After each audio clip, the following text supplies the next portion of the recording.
Oh, sorry. Translation: the very ancient science of the relationship with the Supreme is today told by me to you, because you are my devotee as well as my friend, and can therefore understand the transcendental mystery of this science. Purport: there are two classes of men, namely the devotee and the demon. The Lord selected Arjuna as the recipient of this great science, owing to his being a devotee of the Lord. But for the demon, it is not possible to understand these great science. There are a number of editions of this great book of knowledge. Some of them have commentaries by the devotees, and some of them have commentaries by the demons. Commentation by the devotee is real, whereas that of demon is useless. Arjuna accepts Sri Krishna as the Supreme Personality of Godhead, and any commentary on the Gita following the footsteps of Arjuna is real devotional service to the cause of these great science. The demonic, however, do not accept Lord Krishna as he is. Instead, they concoct something about Krishna and mislead general readers from the path of Krishna's instructions. Here is a warning about such misleading paths. One should try to follow the disciplic succession from Arjuna, and thus be benefited by the great science of Srimad Bhagavad Gita. Jai Srila Prabhupada. Jai Srila Prabhupada. Okay, this is another important verse here in the Bhagavad Gita. We should note the qualification of Arjuna to hear the Bhagavad Gita. Why did Krishna speak the Bhagavad Gita to Arjuna? Now, one may think he should be a Brahmana. Well, Arjuna is not a Brahmana. We know, of course, the Brahmanas are very dear to Lord Krishna, but there are other people also very dear to Krishna. And those are his devotees. And that is Arjuna's qualification. Arjuna is not a great scholar, and he's not a great Brahmana, but he's a very nice devotee. And he's also Krishna's friend. They were close friends. Practically, they almost grew up together. So they spent a lot of time anyway together discussing philosophy. And it was an opportunity for Lord Krishna to speak the Bhagavad Gita to Arjuna. So Arjuna's qualification, Bhaktosi me sakacheti rahashyam he had uttamam. Bhakta, he's a Bhakta and he's also Saka. Bhaktosi me sakacheti rahashyam he had uttamam. The verses often quoted by Srila Prabhupada. Arjuna's qualification, he's a devotee, he's a Bhakta, and he is also Saka, he's Krishna's friend. Then Prabhupada makes an interesting point, which may surprise some of us. You know, some of us, we think, oh, Bhagavad Gita is all very good, but not all Bhagavad Gitas are good. Some Bhagavad Gitas are presented by people of demonic nature. They use the Bhagavad Gita to present their demoniac philosophy. So we should be careful in selecting Bhagavad Gita, what Bhagavad Gita we're going to hear, what Bhagavad Gita we want to study from, because not all Bhagavad Gitas are good and they're not all authorized. So some Bhagavad Gitas are presented by those people of the demoniac nature, asuric sampat, the demoniac mentality. So these commentaries on Bhagavad Gita by the asuras, they should be rejected. You want to hear from people who are actually devotees. So this is the point Prabhupada's making here, that we want to hear Bhagavad Gita from devotees. Not just anybody who's speaking on Bhagavad Gita. Oh, he's speaking on Bhagavad Gita. Must be good. No, we should investigate. What is his qualification? What is his authority? We should question, where is he coming from? Who was his teacher? Is he coming in parampara? Is he coming in the line of disciplic succession? We should want to know. One has to be careful. Don't just be sentimental and think, oh, it's all good. Everybody speaking Bhagavad Gita must be good. No, it's not like that. All right? Any questions? If I have a comment, Maharaj, just myself, I had some other Bhagavad Gita in my hand and trying to read it, but I find it so confused, you know. The horses are the senses, and there is a truth behind the light. And oh my God, I was thinking, what this person is talking about, you know. Sure, I knew Bhagavad Gita of Prabhupada before, so for me it was clear. But even having the light of Prabhupada, presentation of Bhagavad Gita, I couldn't understand the other one. You know, the other one was very impersonal and no real clear meaning. I mean, this is my own experience about trying to read some other Bhagavad Gita. Not satisfying at all. Completely. Yes, I have the same experience myself. Before reading Prabhupada's Bhagavad Gita, I read Bhagavad Gita. I didn't understand anything. Nothing was clear.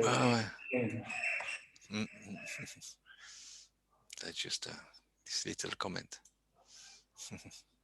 Guru Maharaj, there is some, I have seen Bhagavad Gita like this in India. Whatever happening is good. Whatever will happen is for the good. Don't regret for the past, like this. Is this Bhagavad Gita, Guru Maharaj? No. I've never read that anywhere in Bhagavad Gita. Hare Krishna, I would like to add to that what Vaishnavi Mataji just mentioned. I have also heard this in Bangladesh many times, that this is the summarization of Gita, what Mataji just said. Well, that means these people, they don't know Bhagavad Gita. They're presenting their version of Bhagavad Gita. They're not presenting the actual teaching of Bhagavad Gita.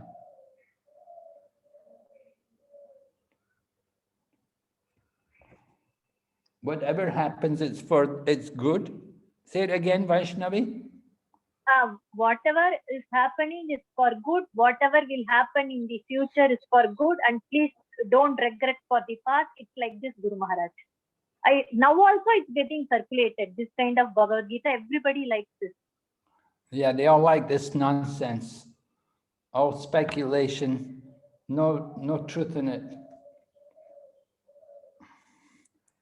We have to learn from the past. That's the point. You have to learn from the past, and we have to understand what is actually good. What is actually good? People talk about it's all for the good. Oh, it's all for the good. People are dying, people are getting drunk, people are going on drugs. It's all for the good. What nonsense. No, you have to understand that there is the philosophy for the demons and there's philosophy for the devotees. And sometimes people of the demonic nature, they will take the name of the Bhagavad Gita to present their own philosophy. So this is nowhere in the Bhagavad Gita. What is the message of Bhagavad Gita? The message of the Bhagavad Gita is that we should surrender to Krishna. Bhagavad Gita is about surrender. First of all, giving up the bodily conception of life and understanding ourselves as a soul. and then recognizing Krishna as the Supreme Soul and surrendering to him. So we should not be tricked. We shouldn't be fooled by these kind of people talking these kind of things. Just nonsense. No meaning. Their own ideas.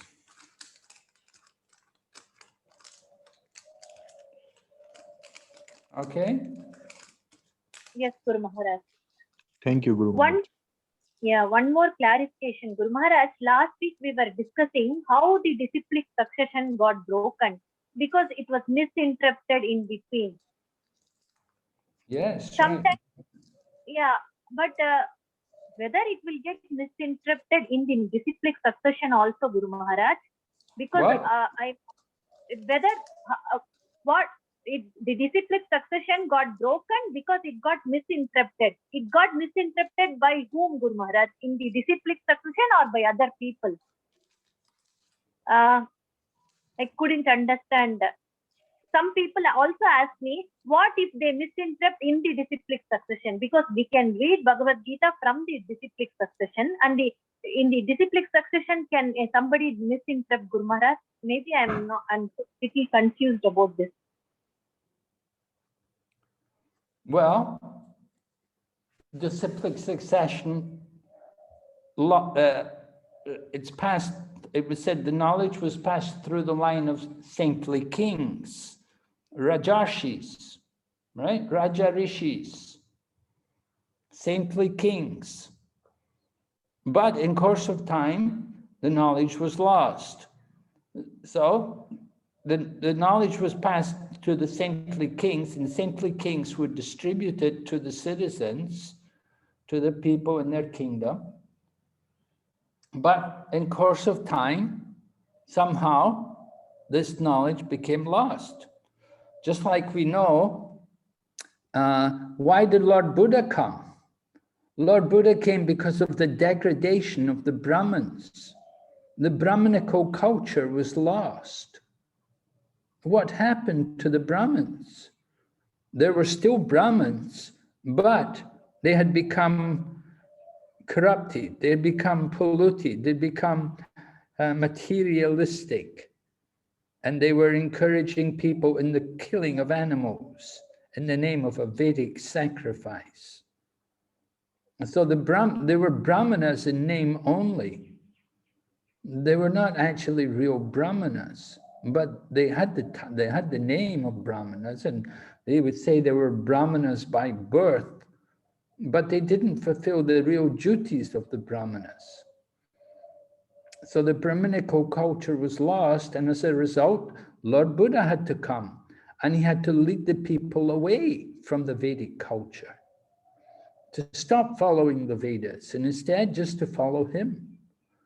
And by leading them away from the Vedas, he led them away from the Brahmanas. So you were asking, the knowledge was lost. What happened to the knowledge? Yeah, it became a speculation, and they took some other principles and emphasized some lesser important principle rather than the main principle. They would give more importance, for example, to going to the heavenly planets, or to getting material opulence, sense gratification of some kind, economic development. They didn't think about real spiritual purification. They didn't think about liberation from the material nature. They were thinking more about enjoying the material nature. So these kind of things happen from time to time.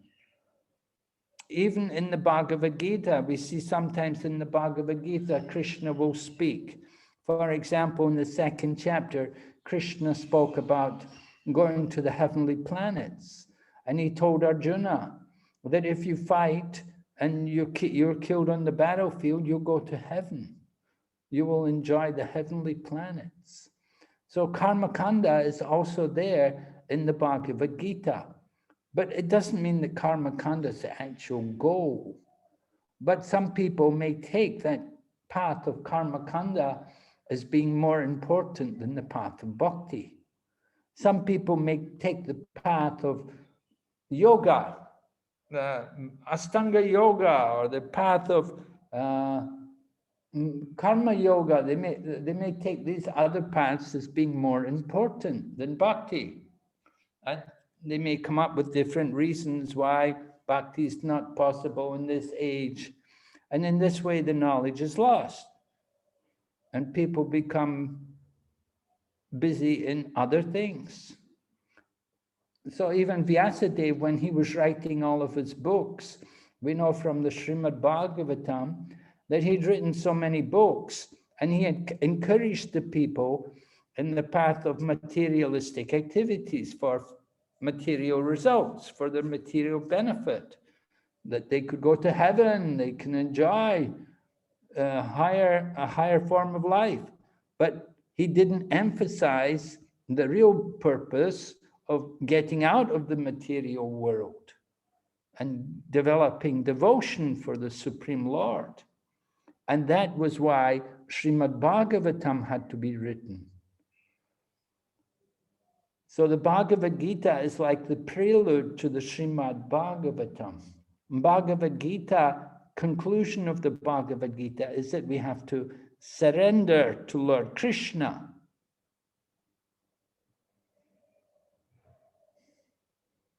I don't know how people get the conclusion of Bhagavad Gita that we should think that whatever happens is good. This is just complete nonsense. Speculation. People talk these things. Of course, materialistic people, they like to hear these kind of things. They don't like to hear that they're in Maya. They don't like to hear that they're doing a lot of nonsense. They don't like to hear that they have a lot of bad karma and they're going to have to suffer for it unless they do something quickly. They don't like to hear these things. They'd rather hear, oh, it's all good, it's okay, everything is fine. It's such a dream, such an illusion. So we have to understand the truth. If you want to hear the truth is here in the scriptures. The scriptures are for speaking the truth. Just like at the beginning of the Bhagavad Gita in the first chapter, what was Arjuna's thinking? Was Arjuna thinking everything is fine, everything is okay? Does Krishna tell Arjuna everything is okay, everything is fine? Nowhere in Bhagavad Gita is this. Krishna is telling Arjuna, you have to do something.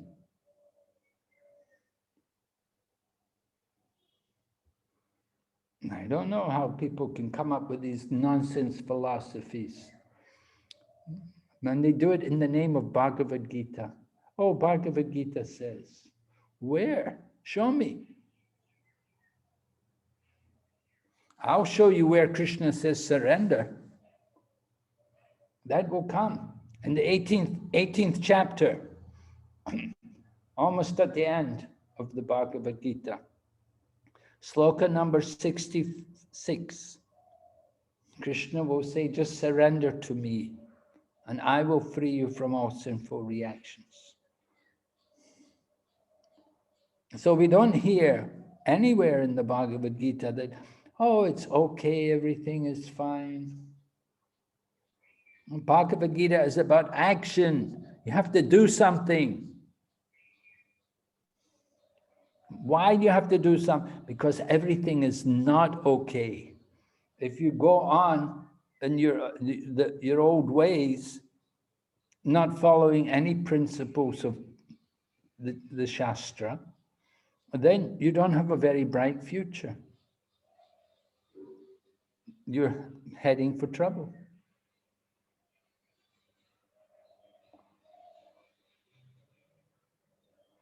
Right? Yes, Guru Maharaj. So how can we know that we are getting the bona fide Bhagavad Gita? Guru Maharaj, like... Well, just like when we see our Bhagavad Gita, you can see everything is presented in a very systematic manner. First of all, the Sanskrit is there, the original text, and the word meaning. And then the meaning of each Sanskrit word is given and then is presented as a translation. And then we have the purport or the commentary on each verse. And these purports help us to understand. Now, there may not be a lot of difference in the translation. Just like some people, they may write commentary on Bhagavad Gita, and they may translate the Bhagavad Gita in a similar manner to Prabhupada's translation, because the Sanskrit, all right, you know, it can have different meanings, but they may have similar meanings to Prabhupada's meaning, but the purport will be different. So the purport is very important. That without the purport, then we do not actually understand what is Krishna's meaning to the verse. It's difficult to actually understand each and every verse. So the purport is very important for us to go into the meaning of each sloka. And you will see that other people who have their Bhagavad Gitas, they have their purports, and their purports will be full of speculation and Mayavadi philosophy, and they'll talk about merging and becoming one and the light. They won't speak about Krishna. They won't speak about they won't speak about surrender to Krishna. They'll simply speak other things.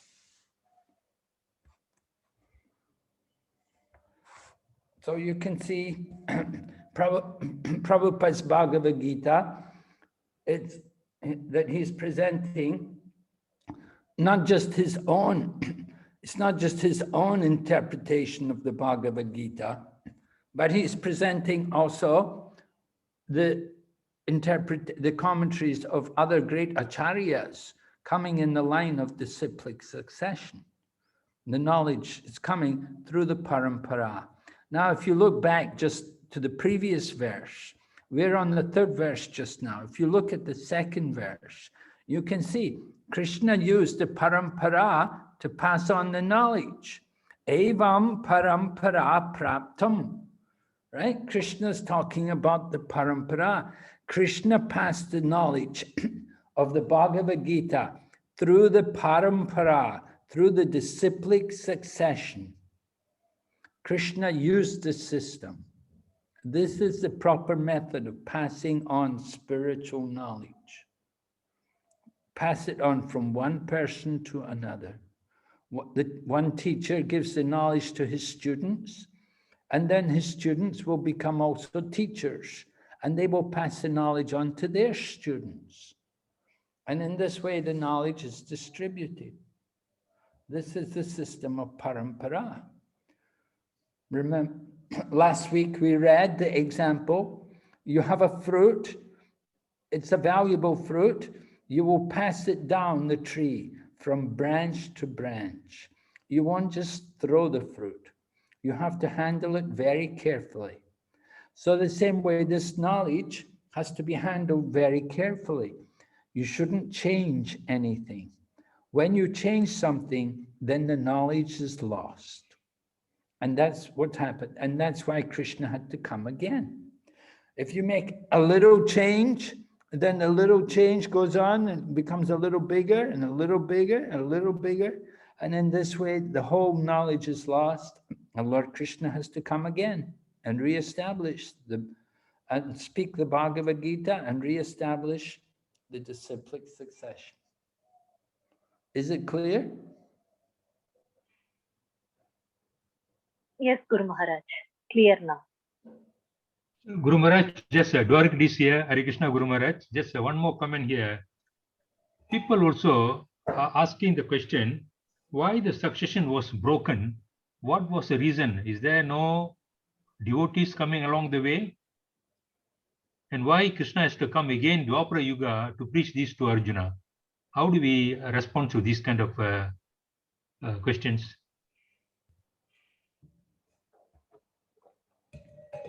Well, in the course of time, You have to expect these things. Just like when you put up a building, you can't expect the building's going to stay up forever. It's going to get old. One day you have to knock it down. You have to build again. So the same way, Krishna came, he taught the knowledge, he gave it to the people. He has to come again and teach it again. So it's quite reasonable to understand in the material world, nothing is eternal. So Krishna gave the knowledge, he gave it to Arjuna and people, but in course of time, Arjuna is not here. Other people also have come and gone, and gradually, in course of time, things change. And when things start to change, then the knowledge is not the same anymore, and therefore Krishna has to come again. That's why Krishna says in Bhagavad Gita, Sambhavami yuge yuge. Sambhavami yuge yuge. I come in every millennium, every age. So he comes. Just like the sun rises, it's not like the sun just comes and stays in the sky one time. The sun rises and it sets. And then it rises again and then it sets. Why doesn't the sun just stay in the sky all the time? Well, we have to understand the nature of the material world. We don't like to just have sunshine all the time. We are happy when the evening comes, the sun goes down and the cool moon comes out.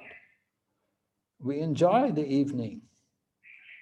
And Krishna chose the evening to go and dance, Rasa Leela.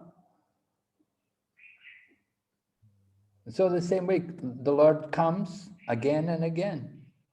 He comes for the purpose of giving pleasure to his devotees, and he also comes to re-establish the principles of religion if they're lost. So this will be the continuous cycle, Guru Maharaj.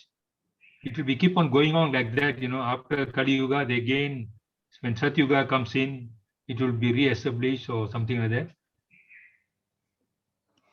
Yes, when Satya, at the end of the Kali Yuga, Lord Kalki will come and we kill all the remaining demons, and then the great sages will come down from the Himalayas and they'll begin again Satya Yuga.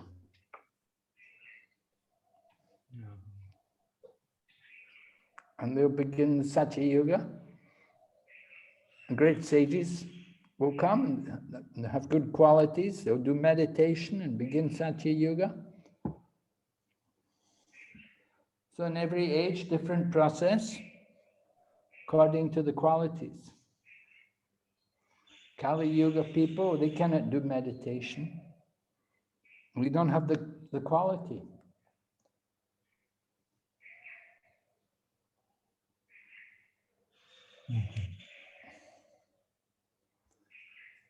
So the Lord has to come and he has to teach. He will come, we have Yuga avatars, right? And Yuga avatar, he will come in the Satya Yuga and he will teach people how to meditate.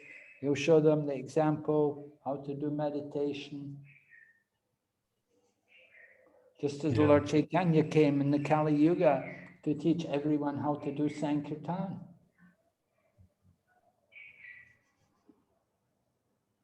So the Lord comes in every age to establish the Yuga Dharma.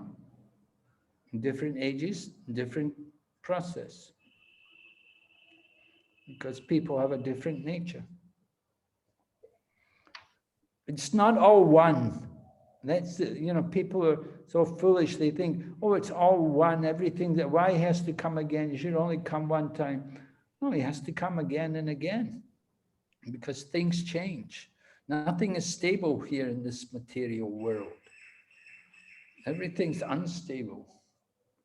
We don't know how long everything can go on. We think in terms of how we have the world today with the borders and the different nations. But 100 years ago or 200 years ago, it was different. And 200 years from now, it will also be different. Right, right. Different nations, different borders, different things. Everything changes. So the Lord has to come.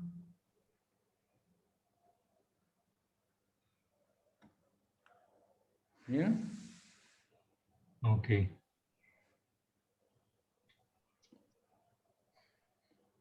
One more thing, Guru Maharaj, what I see as I discuss with some of the people, not devotees, outsiders, there are two kind of interpretation on the Bhagavad Gita. One is on personalism, the other one is on the impersonalism. Those people, folks who are following on the impersonalism, like Mayavadi philosophy, they have a different version of this Bhagavad Gita. They don't accept Krishna as a Supreme Lord, and they try to speculate and give, they also God, anybody can God, these kind of things. So that's why there are two kind of version on this personalism, impersonalism. What is the comments on that, Guru Maharaj? Yeah, they have no right to touch the Bhagavad Gita. Right, right. They're impersonalists, right? They deny Krishna's personality. So they have no right to meddle in the Bhagavad Gita. But they take the Bhagavad Gita and use it to present their own foolish philosophy. Yeah, right. That Krishna didn't speak Bhagavad Gita to anyone. Krishna selected Arjuna. Why?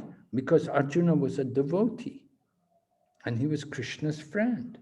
He doesn't just speak it to anyone. He doesn't say, oh, it's all one, we're all the same. Oh, we're all one. No, no way. Krishna picked Arjuna to speak the Bhagavad Gita. Krishna makes a distinction. Who is the friend and who is the enemy? Who is the demon and who is the devotee? It's very clear in the Bhagavad Gita, but these people are such rascals that they take the Bhagavad Gita and they give their own nonsense interpretation. So we don't even talk to such people because they're offenders. They're great offenders. It's a great offense to do like that. Right, right. To deny Krishna's personality and to deny Krishna's position as the Supreme.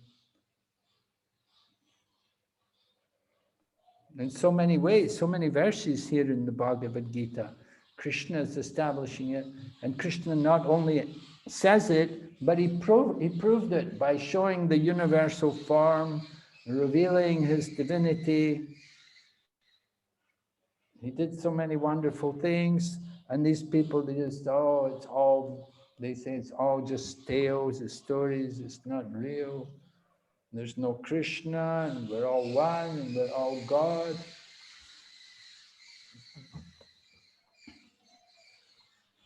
Better not to hear from these people, better just stay far away. Because they're great offenders. And if you stand and listen to these kind of people, you will become offender yourself. Because they will speak all their offensive nonsense to you. And your mind will become polluted by it. And they will think, you see, we're doing a good job, we're preaching to this guy, we're bringing him around to our way.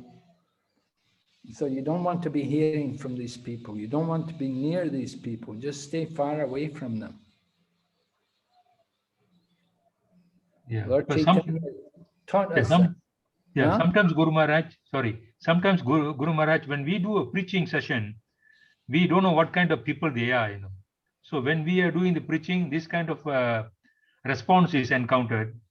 And then we are trying all our best to prove that Krishna is a supreme, he's a person. And that's what is given his guideline in the Bhagavad Gita to follow accordingly.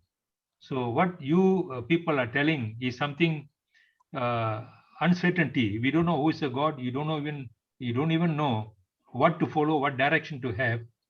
So this is this kind of discussion going on. But such situation continues. At what stage we can stop and then we come out, or we continue preaching to them? They come to our preaching, they should come to here. Okay. They're not allowed to preach. We don't give them a free platform to come and preach their nonsense.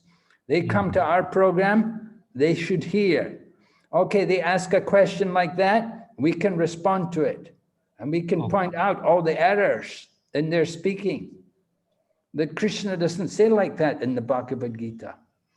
Krishna says, never was there a time when I did not exist, nor you, nor in the future will any of us ever cease to be. So Krishna is establishing his eternality. He exists eternally as an individual. And just as we also exist eternally as individuals, as spiritual beings. They cannot understand even the first teaching of the Bhagavad Gita. They're so ignorant people. And they come and they dare to speak. They dare to open their mouth. In the Bhagavad Gita, it's very clear. Arjuna says, Param Brahma, Param Dham, Pavitram, Paramam Bhavam. That you are the Supreme Brahman, you are the Supreme Abode. And then he said, not only do I accept this, but great Asita, Devala, Vyasa, Narada, they all accept that you are the Supreme. And Arjuna said, I also accept. But you people, you Mayavadi, you impersonal, you're so great. You know better than these people. Is that what they're saying? Asita, Devala, Narada, Vyas, and Arjuna, they're all wrong. Only these guys are right. That's what they're saying. We're wrong. Yeah, they can speak their nonsense, but they should not come to our place to speak it. Go and make your own program. Go outside and preach your own program. You don't need to come to our program. You already know everything. You don't want to hear us. But why are you coming here? Better you go and make your own center. Chase them out. They simply come to give trouble. Yeah. Okay, understand, Guru Maharaj.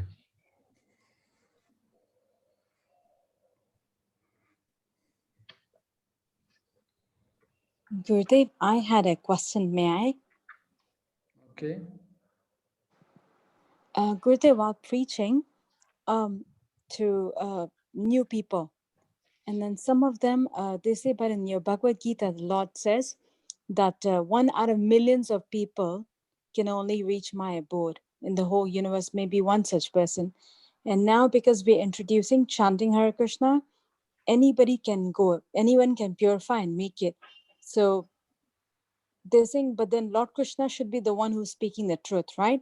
Only one, but over here.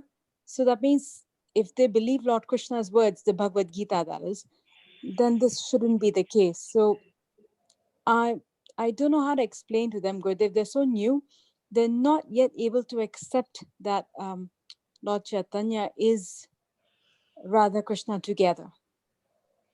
How to deal with such people, Gurudev? I don't know how to explain in any other way.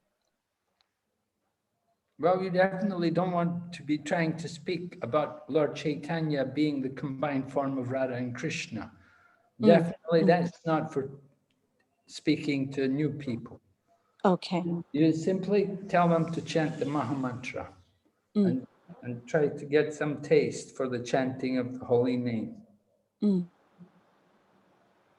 then we explain to them their spiritual identity, that they're not the body, that they're souls. So this is the program. First of all, teach who they are. Get them to understand their identity as a spiritual being. Get them out of the bodily condition of life. Thinking I'm the body. So chanting Hare Krishna, Krishna said, Manushan, out of thousands among men, only one is endeavoring for perfection. Yes, we're giving the chanting of Hare Krishna to everyone, but how many people are accepting? That is a different thing. We may be offering the holy name, but how many people are taking it? We don't see so many people taking up the chanting of the holy name. There are many people, many living entities, but how many of them are chanting? Mm. Therefore, Krishna is correct. There's no contradiction. Out of thousands among men, only one is endeavoring. And of those who are endeavoring, hardly one knows me in truth. Why? Because many others, they may be endeavoring, but they get lost on the way. They become Mayavadis, they become influenced by some other speculative philosophy, and they get diverted, they go away. So that's what happens. Mm. So it's rare that somebody actually comes to the goal, to actually know Krishna in full and to surrender to Krishna. So there's no contradiction. Yeah? Oh, yes, Gurudev. All right. Gurudev, and that means also, like they're saying, they're asking, um, that's again, it's very difficult for me to answer them in a question like that. That means if they don't take to chanting Hare Krishna, then there's no meaning for them to read the Bhagavad Gita, because they will not be able to go back up to Godhead anyways. So why not enjoy life? That is how people, that is a comment that they've made. And I don't know how to answer against such a thing. And I just said, look, we're just giving you a very simple process. The Lord has presented it himself to relieve all of us. If we yet don't want to accept it, then it's really our choice, our free will. I just don't know, Gurudev, how else I should have answered. Well, they talk about enjoying life. What is their enjoyment? Now Corona, Guru Maharaj. Huh? Now Corona. Coronavirus is killing everybody. Yeah. So where is the enjoyment? Yeah, where is enjoyment? Every day anxiety, Guru Maharaj. Where to go, how to come, whether to stay at home or go out. Fear of going out in Malaysia because of Indians. So what kind For of them, enjoyment, I don't know. for them, Gurudev, enjoyment is they can eat onion garlic food. They don't have to honor prasadam. They can just go outside in the restaurants and eat, and they're free to come home late in the night. They sleep till late in the morning. I mean, general tendency that people have. That is enjoyment for them. It's a very low scale of enjoyment. Very low scale, right? They don't know what is actual real enjoyment. Mm. They have no understanding of what is real enjoyment. Just because they eat onion and garlic, they think that's enjoyment. To fill your stomach with all these very powerful, pungent foodstuff. Tamuguna stuff. Yeah, and have your breath always full of this smell of the onion and garlic. And they go and eat in restaurants, food cooked by people you don't know their character, you don't know their habits, you don't know if they have any level of hygiene or cleanliness. You go and eat in restaurants, you're taking great risk. This is their enjoyment. People are very foolish.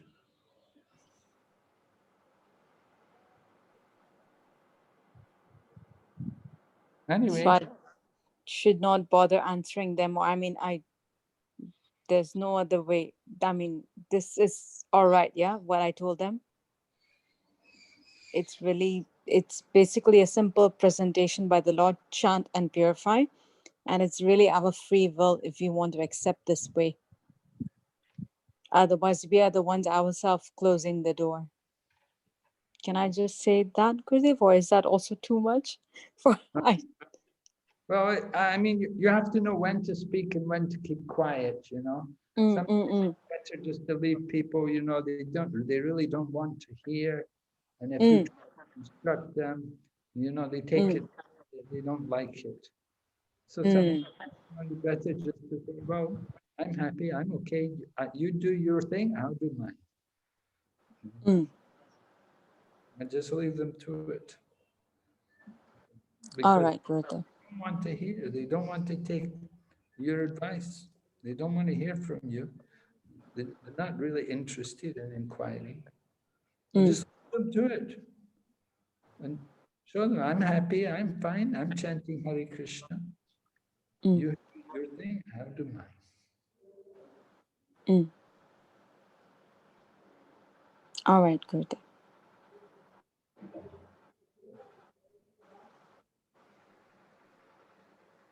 Vaishnavi? Yes, Guru Maharaj. So what are we going to do today? Are we going to read another verse or we'll chant Hare Krishna?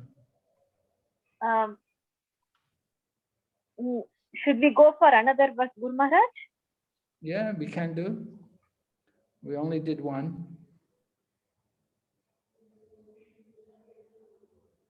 Thank you, Guru Maharaj.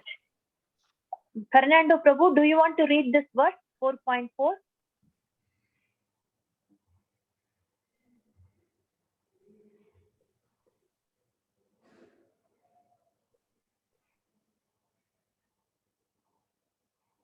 Arjuna uvacha aparam bhavato janma param janma vivashtaha katam etad vijani yam svam adau proktavaniti. Translation: Arjuna said, the sun god Vivashva is senior by birth to you. How am I to understand that in the beginning you instructed this science to him? Purport. Arjuna is an accepted devotee of the Lord. So how could he not believe Krishna's word? The fact is that Arjuna is not inquiring for himself, but for those who don't believe in the Supreme Personality of Godhead, or for the demons who do not like the idea that Krishna should be accepted as the Supreme Personality of Godhead. For them, only Arjuna inquires on this point, as if he were himself not aware of the personality of Godhead or Krishna. As it will be evident from the 10th chapter, Arjuna knew perfectly well that Krishna is the Supreme Personality of Godhead, the fountainhead of everything, and the last word in transcendence. Of course, Krishna also appeared as the son of Devaki on this earth. How Krishna remained the same Supreme Personality of Godhead, the eternal original person, is very difficult for an ordinary man to understand. Therefore, to clarify this point, Arjuna put this question before Krishna so that he himself could speak authoritatively. That Krishna is the supreme authority is accepted by the whole world, not only at present, but from time immemorial, and the demons alone reject him. Anyway, since Krishna is the authority accepted by all, Arjuna put this question before him in order that Krishna would describe himself without being depicted by the demons who always try to distort him in a way ununderstandable to the demons and their followers. It is necessary that everyone for his own interest know the signs of Krishna. Therefore, when Krishna himself speaks about himself, it's auspicious for all the world. To the demons, such explanations by Krishna himself may appear to be strange because the demons always study Krishna from their own standpoint. But those who are devotees heartily welcome the statements of Krishna when they are spoken by Krishna himself. The devotees will always worship such authoritative statements of Krishna because they are always eager to know more and more about him. The atheists who consider Krishna as an ordinary man may in this way come to know that Krishna is superhuman, that is Satchidananda Vigraha, the eternal form of bliss and knowledge, and that he is transcendental and he is above the domination of the modes of material nature and above the influence of time and space. A devotee of Krishna like Arjuna is undoubtedly above any misunderstanding of the transcendental portion of Krishna. Arjuna's putting this question before the Lord is simply an attempt by the devotee to defy the atheistic attitude of persons who consider Krishna to an ordinary human being subject to the modes of material nature. Hare Krishna. So just as we were discussing these things for the last half hour or more, the same point Prabhupada is bringing up here in his purport, that Lord Krishna or Arjuna puts this question to Krishna. that the sun god, because Krishna had said in the very beginning of the 4th chapter, that I instructed this imperishable science of yoga to the sun god, Vivishwan. Imam Vivishvate yogam proktavam aham avyayam. Krishna was giving, in the 1st verse of the chapter, he said, I gave this knowledge to the sun god Vivishwan. And Vivishwan gave it to Manu, and Manu gave it to Ikshvaku. And in this way, the saintly kings understood it. And so Arjuna is saying, how could you give the knowledge to the sun god? And Prabhupada points out, he said, people, they don't understand Krishna's position. They think of Krishna that he's an ordinary person. Because we are ordinary people, we think Krishna is on our level. We are thinking Krishna is just like us. They think Krishna took birth and Krishna died. They don't understand Krishna's nature, that Krishna has a transcendental form. And this is why Krishna was able to give the knowledge to the sun god. So it's a very nice question. And Prabhupada, who's given quite a heavy purport about it, how so many people cannot understand Krishna's position. They're thinking Krishna's an ordinary person. Krishna's just like us. Look, he looks just like us. Oh, he's a different color, okay, but he's just like us. You know, he has a body like us, so they think his body must be material. They do not understand. Krishna has a body which is transcendental. His body is Satchit Ananda. But they cannot understand this. And they're thinking, no, it's all one, you, me, Krishna, we're all one. We're all from the light. We all become one. And it's all nice. Oh, yeah, sure. Just like people say, it's all one. If you go to heaven, you go to hell. It's all one, right? They say that people talk like this. It's so nonsense. They have a Bengali saying, right? Yatumat tatapat. That you follow the paths, all the paths go to the same thing. Just nonsense, it's bogus, it's not true. All the paths don't go to the same thing. One path goes to Los Angeles, the other path goes to Bombay. They don't all go to the same place. But people have these nonsense philosophies. Oh, it's all right. Just do what you feel, what feels good. If you're happy, that's the main thing. If you're happy eating like a pig, having the habits like a pig, it's okay. Be like, okay, next life you become a pig. That's the point. People don't understand. We're sowing the seeds of the future life.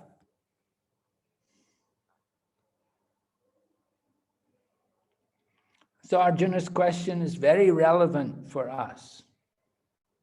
You see, people don't understand Krishna. So therefore Arjuna knew, but he's asking this question for the benefit of these other people who cannot understand Krishna. He wants them to understand Krishna's transcendental position. Oh, it's a difficult job. Preaching is a thankless job. Nobody will appreciate you. Nobody will say, oh, thank you so much. No, everybody will argue and say, no, you're wrong, you've got it all wrong, it's not like this. Listen to us, we know. Very difficult, very thankless task. Prabhupada would say, to make one devotee, we have to shed gallons of blood just to bring one person to Krishna consciousness. Okay? So we'll chant Hare Krishna now. Yes, Guru Maharaj.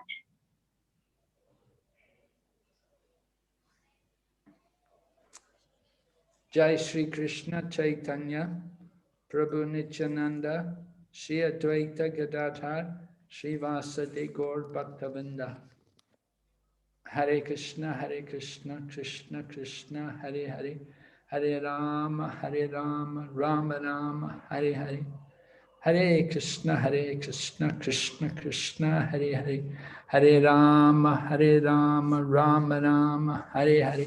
Hare Krishna, Krishna.